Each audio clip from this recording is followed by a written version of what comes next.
Bible क्या है? Bible का महत्व। इतिहास। बाइबल ईसाइयों का पवित्र ग्रंथ है। सभी ईसाई इसे पढ़ते हैं और इसकी पूजा करते हैं।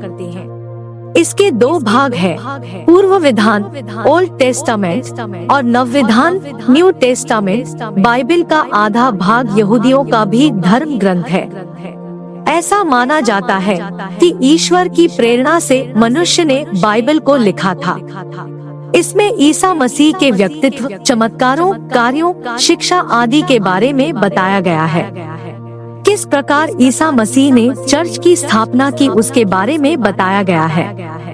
बाइबल की भाषा बहुत ही आसान है। इसमें गूढ़ दार्शनिक बातें नहीं बताई गई है जिसे लोगों को समझने में दिक्कत हो। मनुष्य किस तरह धर्म और मुक्ति के मार्ग पर जाएं, यह बाइबल में अच्छी तरह बताया गया है। किन तत्वों का आचरण, किन पापों से मनुष्य को दूर रहना चाहिए, इसके बारे में बाइबल में बताया गया है। बाइबल के दो भाग हैं, पुराना नियम और नया नियम। बाइबल की रोचक बातें, interesting facts of Bible. Bible विश्व में सबसे अधिक पढ़ी जाने वाली धर्म ग्रंथ है। इसकी 500 करोड़ कॉपियां बिक चुकी है। यह 2400 से ज्यादा भाषाओं में उपलब्ध है। चीन में सबसे अधिक बाइबल की कॉपी प्रकाशित की जाती है। इस ग्रंथ में बाइबल की कसम खाने की मनाही है। इसलिए भारत देश में किसी भी न्यायालय में बाइबल की कसम नहीं खिलाई जाती है। डोमिनिकन रिपब्लिक विश्व में एकमात्र ऐसा देश है जिसके झंडे में बाइबल छपी हुई है। बाइबल के अनुसार आज से 6000 वर्ष पूर्व ईश्वर ने मनुष्यों को बनाया था। बाइबल ग्रंथ में डायनासोर के बारे में बताया गया है। 1 दिसंबर 2017 को वाशिंगटन डीसी में बाइबल संग्रहालय खोला गया। यह सभी पर्यटकों के लिए खोला गया है। पुराना नियम ओल्ड टेस्टामेंट।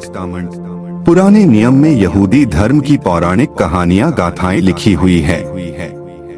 यह हिब्रू, इब्रानी और अरामी भाषा में लिखी गई है। नया नियम न्यू टेस्टामेंट। इस भाग में ईसा मसीह से जुड़ी हुई कहानियां हैं जो उनके शिष्यों ने लिखी है। ईसा मसीह की जीवनी, उनकी शिक्षा क्या है, इसके बारे में बताया गया है। कुछ अरामी और ज्यादातर हिस्सा ग्रीक भाषा में लिखा गया है। ईसा मसीह के 4 शिष्यों मत्ती, लूका, यूहन्ना और मरकुस ने उनकी जीवनी और उपदेशों के बारे में वर्णन किया है। बाइबल में कुल मिलाकर 66 भाग है। पूर्व विधान ओल्ड टेस्टामेंट में 39 भाग है और नव विधान न्यू टेस्टामेंट में 27 भाग है। यहूदी धर्म की बाइबल पुराना नियम के अंतर्गत लिखी गई है। अंग्रेजी भाषा में बाइबल का अनुवाद, इंग्लिश ट्रांसलेशन ऑफ बाइबल। भौगोलिक दृष्टि से बाइबल विश्व का सबसे ज्यादा पढ़ा जाने वाला धार्मिक ग्रंथ है।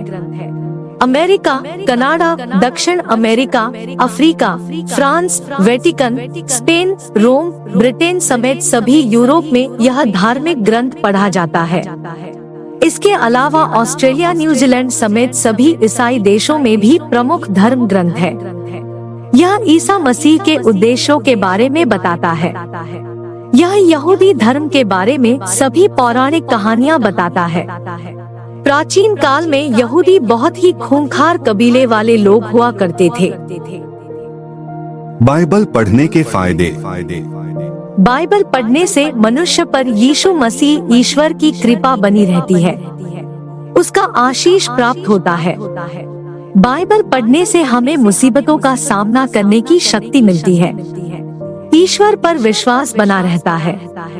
यह जीवन में आशा की किरण देती है। ऐसे लोग जो अपने मार्ग से भटक चुके हैं, उनको एक नया रास्ता दिखाती है। इसको पढ़कर मुक्ति पाई जा सकती है।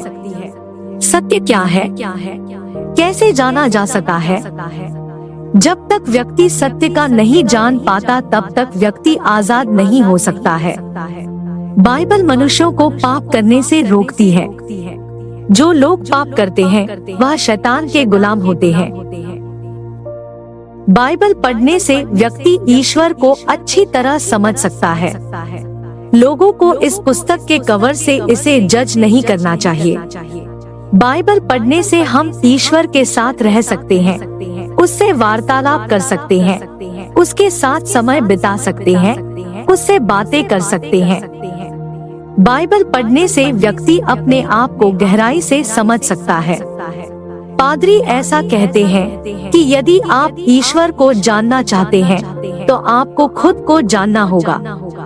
मनुष्य गलतियां करता है तो ईश्वर यीशु मसीह उसे माफ कर देते हैं। ईश्वर बहुत ही दयावान है। बाइबल यीशु मसीह के बारे में है। बाइबल ने मनुष्यों को मुक्ति का मार्ग बताया गया है। बाइबल पढ़ने से हम खुद को और अपने बच्चों को भी अच्छे संस्कार दे सकते हैं। यह आत्म अनुशासन को बढ़ावा देता है। जो लोग बाइबल पढ़ते हैं वह गुनाह नहीं करते हैं, आत्मा का शुद्धिकरण होता है। बाइबल पढ़ने वाले सत्य के मार्ग पर चलते हैं। जिस प्रकार यदि मनुष्य खाना ना खाए तो दिन पर दिन कमजोर होता जाता है, उसी तरह यदि मनुष्य ईश्वर का साथ छोड़ दे तो उसकी आत्मा कमजोर होती जाती है। इसलिए खुद के ईश्वर से जुड़ाव रखने के लिए बाइबल पढ़ना बहुत जरूरी है। इसे पढ़ने से व्यक्ति के अंदर सकारात्मक विचार आते हैं, निराशा से भरे विचार दूर होते हैं, व्यक्ति का मन अच्छा होता है। बाइबल कैसे पढ़ना चाहिए? How to read Bible? Bible को सही तरह से पढ़ना चाहिए। इसे कभी भी जल्दबाजी में नहीं पढ़ना चाहिए। इससे हमेशा प्रार्थना और नम्रता के साथ पढ़ना चाहिए। किसी व्यक्ति को यह घमंड नहीं करना चाहिए कि वह दूसरे से अधिक देर तक पढ़ता है। यदि कोई गलती हो तो हमें ईश्वर इस मसीह से माफी मांगनी चाहिए। नए लोगों को नया विधान न्यू टेस्टामेंट पढ़ना चाहिए। नए नियम की चौथी पुस्तक यूहन्ना ने लिखी है। रचित सुसमाचार से इसे पढ़ना चाहिए। यह समाचार सीधा और सरल शब्दों में लिखा गया है जो कोई भी व्यक्ति समझ सकता है। यह उद्धार की योजना बताता है। प्रभु यीशु मसीह कौन थे, उन्होंने क्या सिखाया, इसके बारे में पूरी जानकारी देता है। इसके बाद मरकुस द्वारा लिखा गया समाचार पढ़ना चाहिए।